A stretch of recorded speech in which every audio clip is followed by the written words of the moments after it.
Greetings, Dungeon Delvers and fellow DMs, and welcome back to the DM's Den. The inclusion of certain magical items is a question that comes up often in one's campaign. This magical sword versus this chime of opening, a bag of holding versus a bag of devouring. Do I want to be really mean, or do I want to be very rewarding? Do I want to give a PC something that is very powerful but may have consequences down the line? These are balance questions. But there are some magical items that have persisted through many editions of the D&D universe. One of which I am going to try today, and that is the Deck of Many Things. The Deck of Many Things is a set of apparently mundane cards. Sometimes there can be playing cards, sometimes they can be tarot cards. In the actual universe of the game, they are cards that have specific pictures on them, so usually tarot cards work. But they're described as a deck of playing cards. This is a deck of 22 cards with various pictures on them, and 11 of these cards can be considered a good outcome, 11 horrible outcomes, just bad stuff. And some of these outcomes, especially the bad ones, can be game-breaking, or game-ending, or world-ending. It is such a balance-skewed insanity. So why is it still around?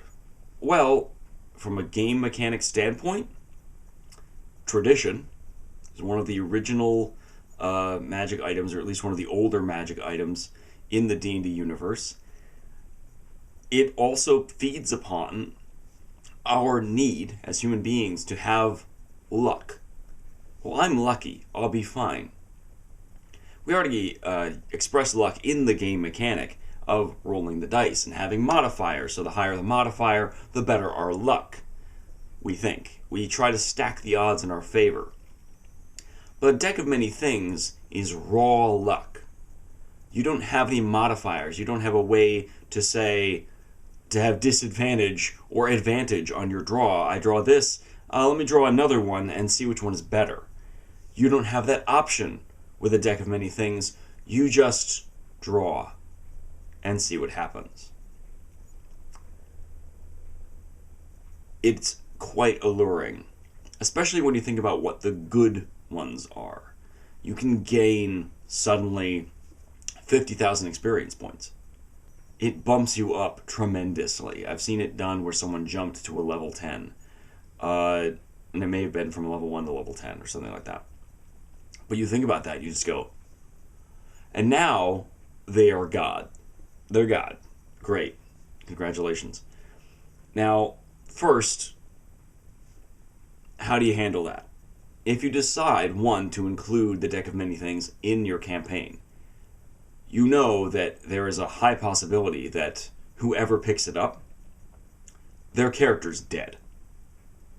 There are cards that will summon a death entity in front of the player that they have to fight and win. If anyone tries to help them, it summons their own death entity to fight them individually because they have to beat it alone. They gain nothing except for their life when they beat it. Otherwise, it kills them. There are cards that suck your soul into a gem or suck your soul into some other spot, and you're gone. You are, for all intent and purposes, you are dead. Because your soul's gone. Your body just falls limp at your feet. Your character's pretty much done. Unless your party members go and try to find your soul. But in the meantime, you as a player will probably just roll up a new character. You'll play a backup character because you picked the void in the Deck of Many Things. But the good ones are pretty awesome. You can get a random magical item by the DM's choice, and if the DM is like, wow, you're pulling from the Deck of Many Things, hold on a second, and he gives you a really cool magical item or makes one up on the spot. I've had it on the crazy campaigns that I allow this to happen that are like one-shots.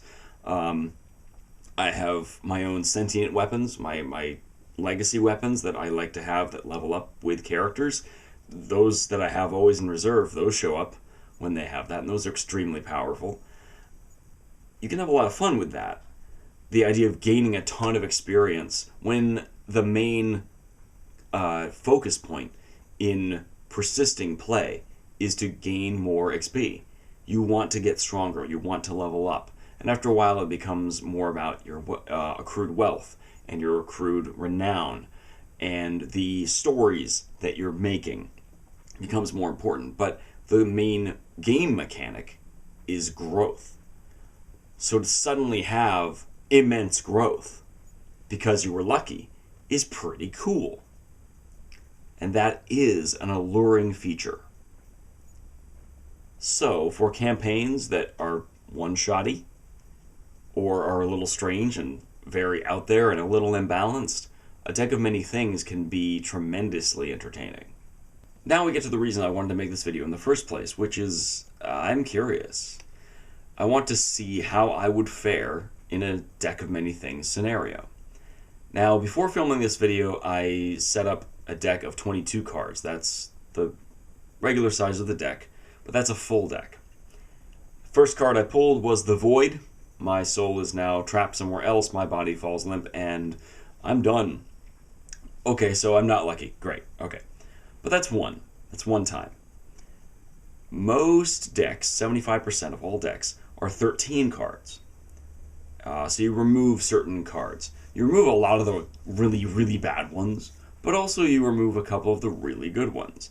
So I constructed a deck of 13 cards, and what I'm going to do is draw for you 3 times. I've already pre-shuffled this one, so I'm going to draw once here, and then I'll shuffle, and then I'll draw again. We'll see this short story of what happens to my character, especially if I'm a level 1 character. Let's say I'm level 1 and I'm lucky enough to grab a 13 card deck of many things. And we'll see what happens, and then I'll shuffle it up again and we'll do it a third time. So let's see what happens. It's nice in the Dungeon Master's guide that it tells you the playing card that you need, like the playing card, and then what it corresponds to for the actual card. So you can use a regular deck of playing cards. You don't have to have a tarot card set or a special card set. You can always make your own, and I think some actually exist. Like some people on Etsy have made their own. I think there might be one on Amazon. I'm not sure, though.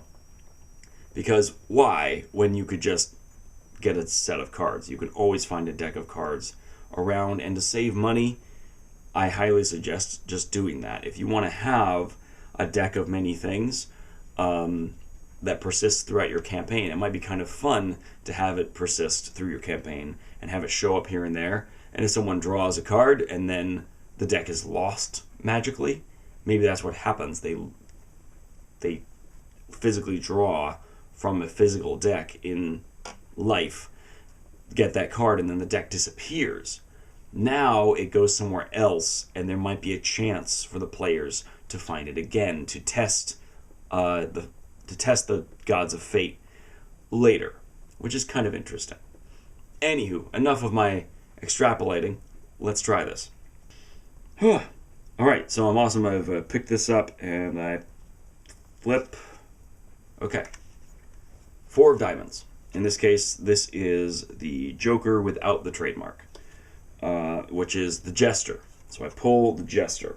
I'll also put these up on the screen so you can see them. Okay, so the Jester's one of the good ones. You gain 10,000 experience. Or you can draw 2 additional cards beyond your declared draws. So I have a choice. I can either probably level up tremendously or draw 2 cards.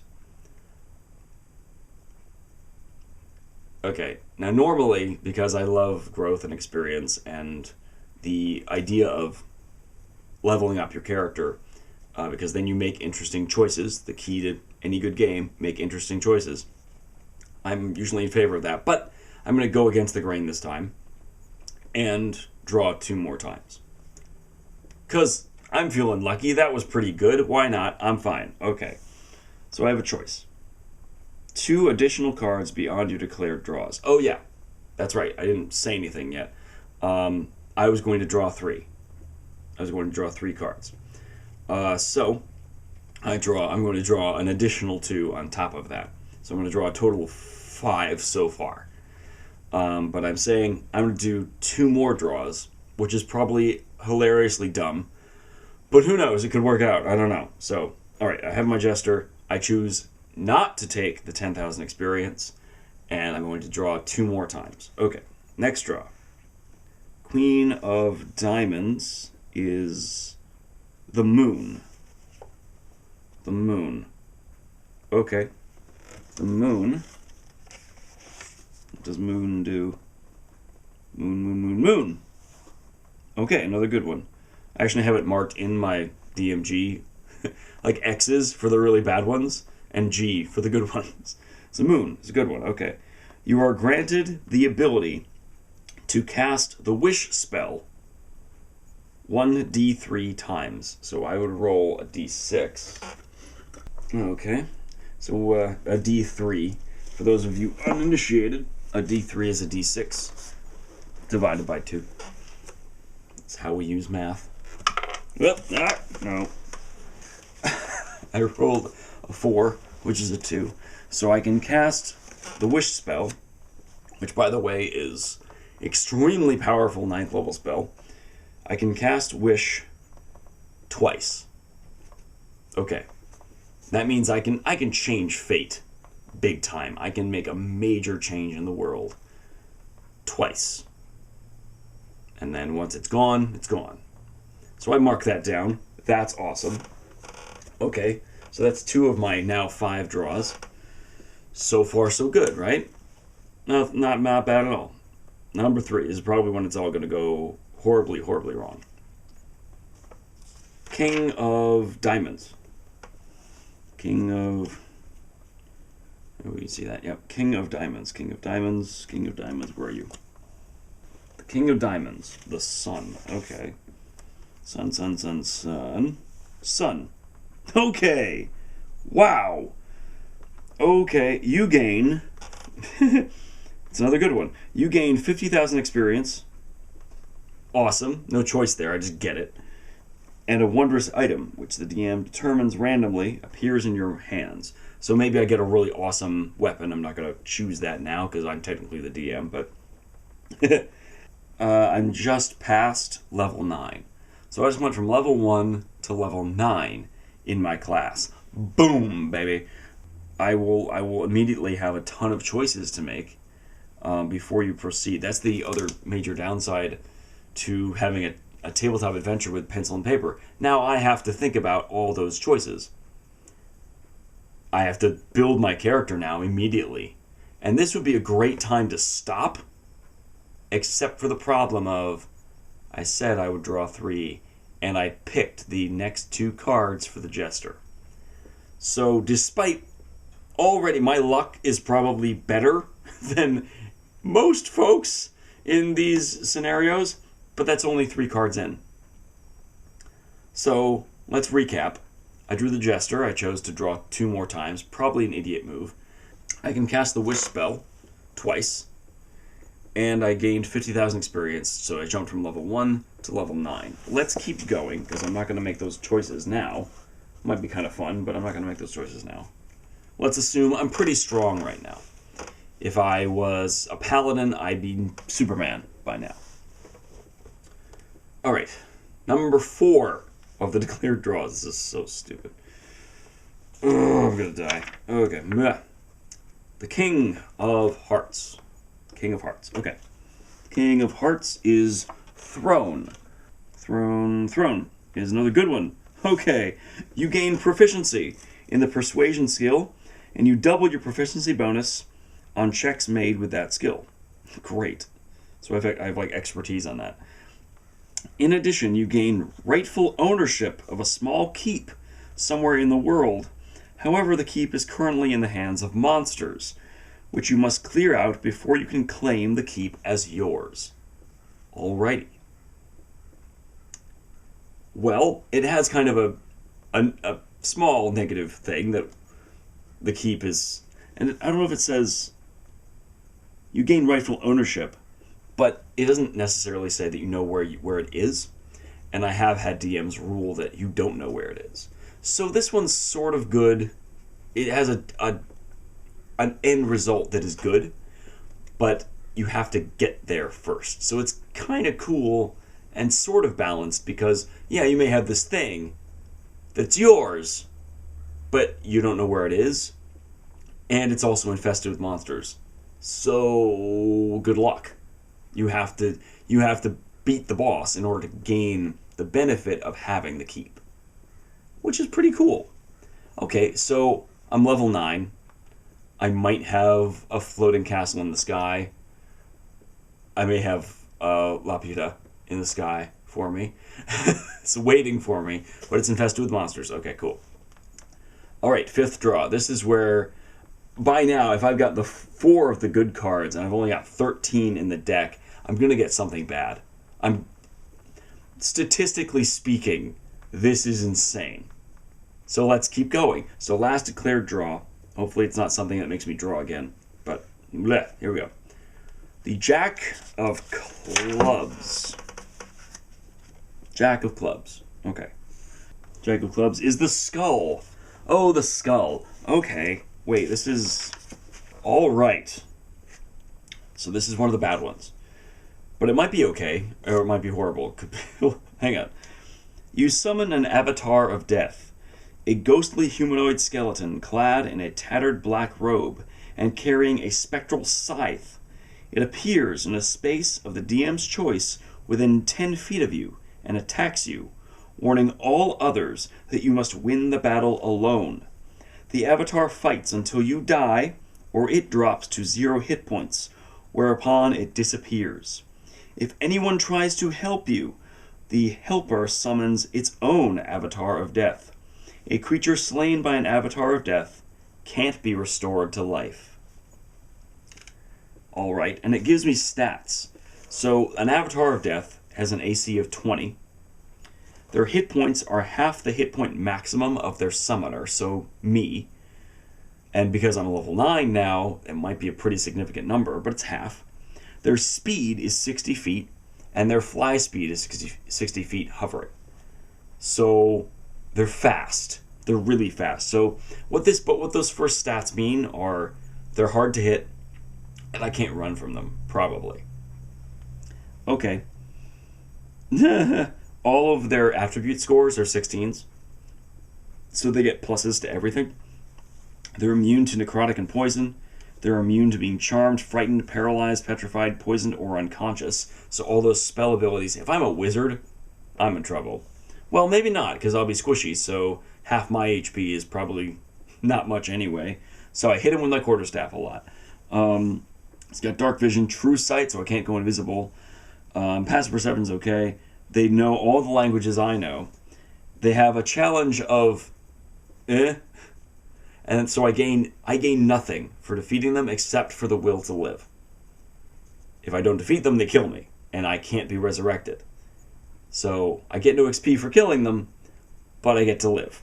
They're immune to features like turning undead, because they're not truly undead. They're an avatar of death. They have a scythe, and the scythe deals 1d8 slashing plus 1d8 necrotic.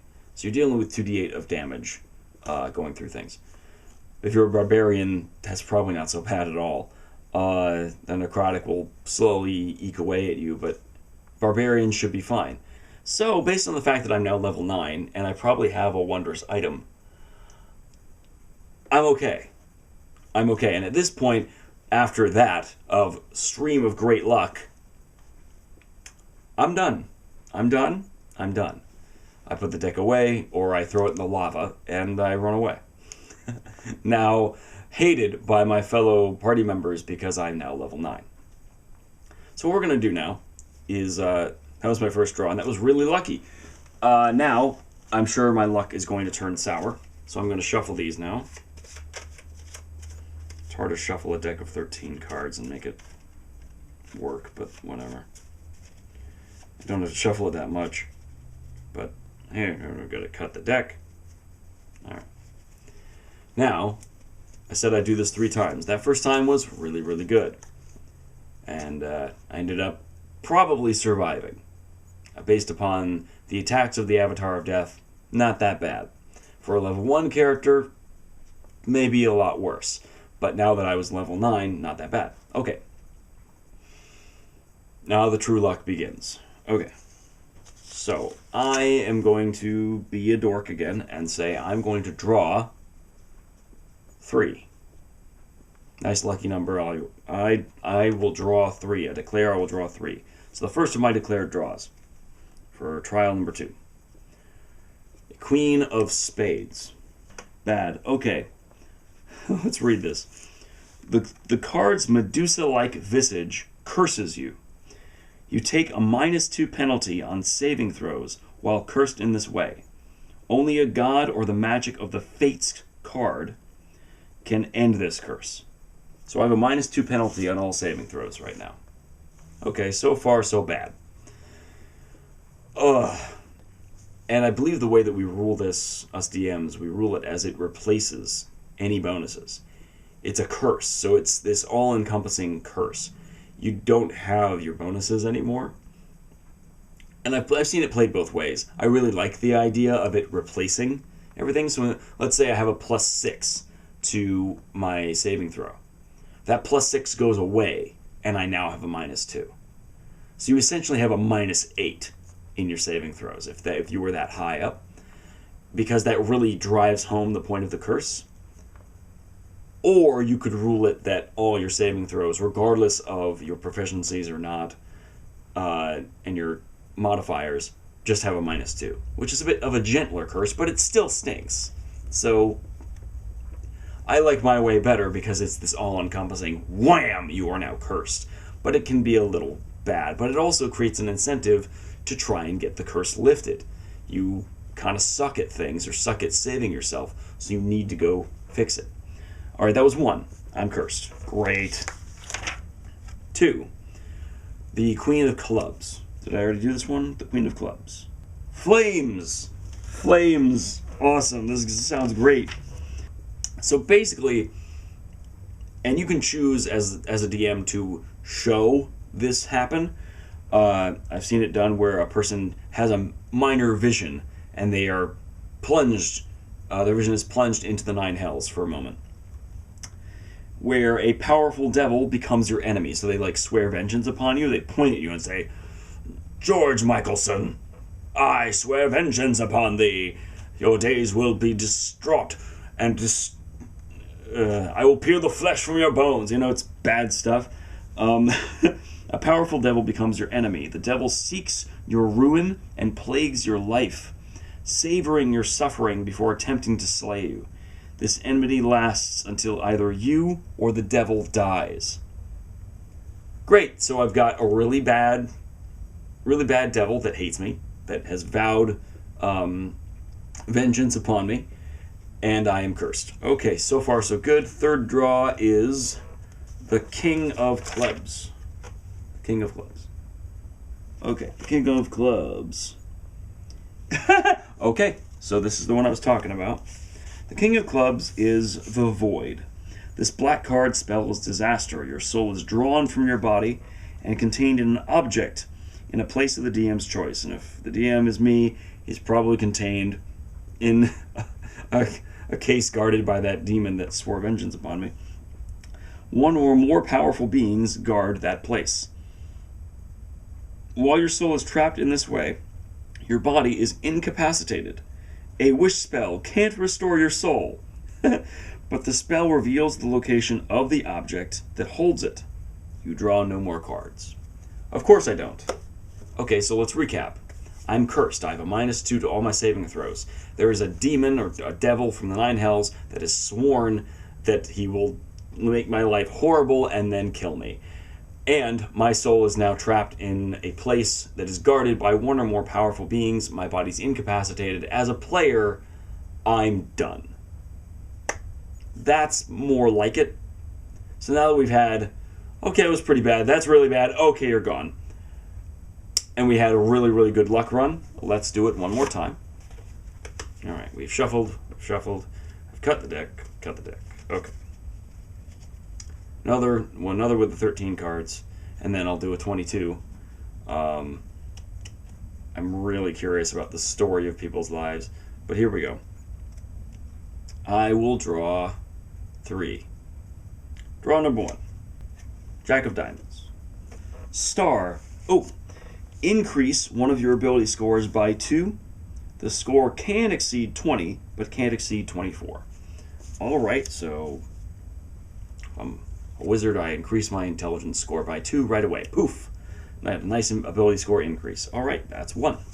So far, so good. This is pretty good. This was a good idea. I like this idea. Jack of Clubs. Oh no, we just did it. Okay, I summon an Avatar of Death, and assuming I survive, I draw again. Jack of Spades. Jack of Spades is the rogue. Okay, great. A non-player character, an NPC of the DM's choice, becomes hostile towards you. The identity of your new enemy isn't known until the NPC or someone else reveals it. Nothing less than a wish spell or divine intervention can end the NPC's hostility towards you, or killing the NPC. Now, if you're like me and you have a campaign setting with powerful NPCs, NPCs that are supposed to be worth their weight here. They're not pushovers. So if my players try to be murder hobos, it'll be a fight, and there will be major consequences to them trying to strike down the paladin that's their ally. That's bad. That's pretty bad. I'm just thinking about one of my crews right now, and they're working with a ton of paladins and clerics. Some of them 9th or 10th level, and they're level 5 now. If one of them became hostile, we are in for the fight of their lives. Oi. Okay, so I'm alive. Let's recap. I'm alive. My intelligence went up. I just killed Death, an Avatar of Death, but someone now hates my guts for some reason, and they're probably coming to kill me. Alright, so I said I'd do 3, but I am going to do 1 more, because I'm curious. As I'm doing this video, I'm curious. This is all very interesting to me.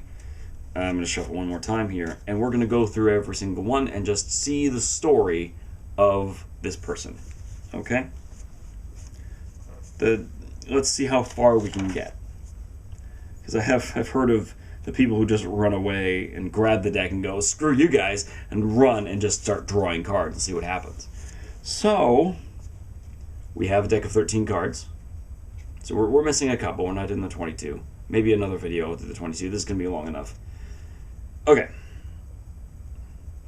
First, I declare I will draw 13 cards.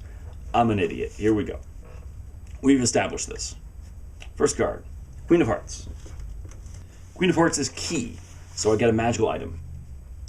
Let's read it, actually, so it's cool. Key. A rare or rarer than rare, like legendary, magic item with which you are proficient appears in your hands. The DM chooses the weapon. Poof, I get a cool magical weapon. Alright, so far so good. Awesome. Alright, the King of Hearts.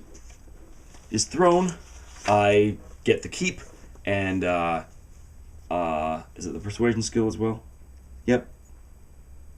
So I'm now proficient and expertise in persuasion, and there's a keep somewhere with a ton of monsters. Okay, cool. Alright, so far so good. I'm a fan. Alright. The Queen of Diamonds, is Moon. I rolled 6, so I get 3. 3 wish spells, 3 wishes. 3 wishes, awesome, cool. Alright, so far so good. I'm a big fan. Okay, I love that all the red cards are good so far and all the black cards are bad. So a King of Spades, sorry. King of Spades. I'll show it to you. King of Spades. Now, this is especially hilarious considering that I just drew key, because ruin, all forms of wealth that you carry or own other than magic items are lost to you. Portable property vanishes. Businesses, buildings, and land you own are lost in a way that alters reality the least. Any documentation that proves you should own something lost to this card also disappears. So you know that kingdom, that keep I just got? It's gone now. Keep going. Just gonna keep on going, because let's see what happens. The Jack of Spades. The Jack of Spades is the rogue. An NPC now hates my guts and wants to kill me. Okay, keep going. Jack of Diamonds should be good, right? Jack of Diamonds, because it's red. Jack of Diamonds should be good. Jack of Diamonds is star. I believe I gain 50. No. Star is I increase an ability score by 2. Okay, cool. I've become stronger. Yay! So I can face off against that NPC that now hates me. Cool. Okay, the Jack, which is the Jester. I'm going to draw anyway, so I choose to gain 10,000 experience because I'm declaring that I'm going to draw 13 cards because I'm an idiot. So I gain 10,000 experience. Awesome. So I'm now stronger. I just lost all my magical stuff thanks to that card. But I did get to increase my ability scores, and I got 10,000 experience. So I've at least leveled up a few times. Jack of Clubs is bad. The Skull. So the Skull appears. I fight him. If I'm a low, I just gain some levels. So assuming I survive, let's assume I survive, because people can still heal me. They can still help me.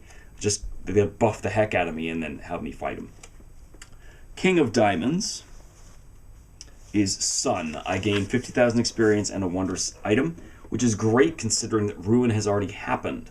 So now, after Ruin has happened, I get a wondrous item and 50,000 experience. So I may be naked, but, especially if I'm a wizard, maybe I get a really nice Staff of the Archmage. That'd be cool. Okay. Still going. King of Clubs. King of Clubs. Okay, the King of Clubs is the Void. I'm dead. We had 3 left. Let's assume... I'm dead. That's it. So there's still 3 more. Let's assume that the Void is last. Just for storytelling purposes, just for seeing how insane this can go, I'm going to just put Void as last. And let's just see. Because already the story is kind of interesting, so let's just keep going. Jack of Hearts is Knight. Knight is good, I believe. So you gain the service of a 4th level fighter who appears in a space you choose within 30 feet of you. The fighter is of the same race as you and serves you loyally until death, believing the fates have drawn him or her to you. You control this character. So you just gain a 2nd character.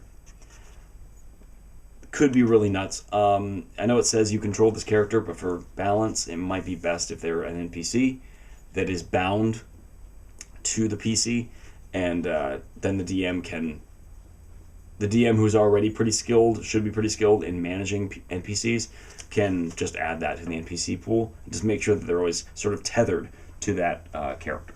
But if you have a player who's comfortable managing 2 characters, it might be kind of fun for them. Okay, so I got a Knight Errant, cool. The Queen of Spades is the curse. Is the curse. So I have -2 to all my saving throws, which stinks. Queen of Clubs. A devil now hates me. And of course then, by now you know the last card I would pull, the Void. But, so seeing what else you could have had, I would have gained a Knight Errant, then got cursed, then have a demon, and then go straight to the Void. So, losing the Knight Errant, not a big deal, but you see how bad that can be? So, there are ways to keep it balanced. I recommend using the 13 cards. Other cards that come up that are not included in the 13 deck. So the 22 card deck includes a lot of cool things. I believe in this deck I remove all the aces. Remove all the aces and you remove all the 2s. But what it really ends up doing, it makes it so you have a little less bad. The Ace of Diamonds is the Vizier. The Vizier is a good one, and any time you choose within 1 year of drawing this card, you can ask a question and gain a truthful answer, and it comes with contextual knowledge. So you know how to apply the knowledge. It's not just a yes or no. If you're trying to find someone, or you're trying to find an elusive creature, it will tell you. And then it will tell you how to find them. It'll tell you what an item is and how to use it. There's contextual knowledge to it, which is very nice. It's very cool. Other ones that are missing: the Two of Diamonds is the Comet. It's another good one. If you single-handedly defeat the next hostile monster or group of monsters you encounter, you gain experience points enough to gain 1 level. Otherwise, this card has no effect. So you kind of have to... There's an impetus on you. When you draw with the Comet, you have to go defeat the next monster. You have to do that. And it must be single-handedly. So for a Barbarian, this is easy. For a Fighter, this is probably easy. For a Paladin, this is probably easy. For a Wizard, it might be easy. It might be okay. But you have to defeat it. And defeat is based on the ruling of the DM. If you kill them, that's easily defeated. But if you, like, put them to sleep, or you cast them into... you plane shift them, or you banish them, there's a lot in there that could work. And it's based on the DM's ruling. The Fates is the Ace of Hearts. And the Fates card is another good one. Reality's fabric unravels and spins anew, allowing you to avoid or erase one event as if it never happened. And you can use the card's magic as soon as you draw the card, or at any other time before you die. So this is helpful. Like if you ever get cursed, it's a good way to counteract that. If you want to draw again and you get Uriel, you can use your Fates card to be like, nope, I'm not cursed. Thank you very much. It cancels that card, which is nice for your luck. We're going to start into the bad ones. Two of Hearts is Gem. 25 pieces of jewelry worth 2,000 gold each, or 50 gems worth 1,000 each, appear at your feet. Poof, wealth. Good job. All right. It may seem like I've taken out all the bad ones, but Ace of Clubs is Talons. Talons is bad. Every magic item you wear or carry disintegrates. Artifacts in your possession aren't destroyed, but do vanish. It's kind of like Ruin. Just they get ripped from your person and they're gone. They're destroyed. Idiot is the Two of Clubs. Permanently reduce your intelligence by 1d4 plus 1 to a minimum score of 1. You can draw 1 additional card beyond your declared draws. You can draw. Maybe you want to fix that, right? Where you could draw the Fates and delete that occurrence. Ace of Spades, Don John. You disappear and become entombed in a state of suspended animation in an extra-dimensional sphere. Everything you were wearing or carrying stays behind in the space you occupied when you disappeared. You remain imprisoned until you are found and removed from the sphere. You can't be located by any divination magic, but a wish spell can reveal the location of your prison. You draw no more cards. Ouch. Balance. Two of Spades. Balance. Your mind suffers a wrenching alteration, causing your alignment to change. Lawful becomes chaotic, good becomes evil, and vice versa. If you are neutral or unaligned, this card has no effect on you. Okay? And finally, the Fool. The Joker with the trademark is the Fool. Fool, you lose 10,000 experience. Discard this card and draw from the deck again, counting both cards as one of your declared draws. If losing that much XP would cause you to lose a level, you instead lose an amount that leaves you with just enough XP to keep your level. That little part was added, by the way. I believe the original Fool just makes you lose it. But I can understand that. There are some things in here that make the bad stuff not as bad. I remember the Deck of Many Things. It's been adjusted. I remember the Deck of Many Things used to have a black hole card. That wasn't just it sucked your soul out, but it created a singularity in your space. And there's game-ending stuff in there. This seems a little bit more focused on the player and making their life horrible or awesome, but not affecting the people around them as much. It could spell disaster for them, or it could spell great fortune for them. And that is a way for a game to balance something that's a little bit more crazy. Whew. Anyway, I could talk about this stuff all day because I find it super interesting to see the way that luck plays out. We saw some very interesting short stories of how people could use this. The draws were okay. They were okay for me. But then again, considering the first draw of the 22 deck was the Void, I'm dead. Okay. But you can see how it can change, and it's very interesting. And that's the reason it's still in the book. That's the reason it's still there. And it's been quite heavily balanced from past versions, which I'd love to explore here on the channel. But anyway, thanks for tuning in to today's longer episode of the DM's Den as we explore the magical item of the Deck of Many Things and provide an experiment for you to see how this could play out in a number of ways. May your swords be sharp, your magic be potent, and may the Lady of Luck smile upon thee. Bye now. Hey everybody, thanks very much for tuning in to today's episode of the DM's Den. If you are in the Book of Faces, you can find me there. The Book of Tweets, that's totally a thing. You can also find me there. If you have any extra platinum laying around and you really want to help out and help the show out, I do have a Patreon running, and you can totally click right up there. If you want to see more videos of me doing this sort of thing, you can click on my big dumb face. Have a wonderful day. Happy gaming.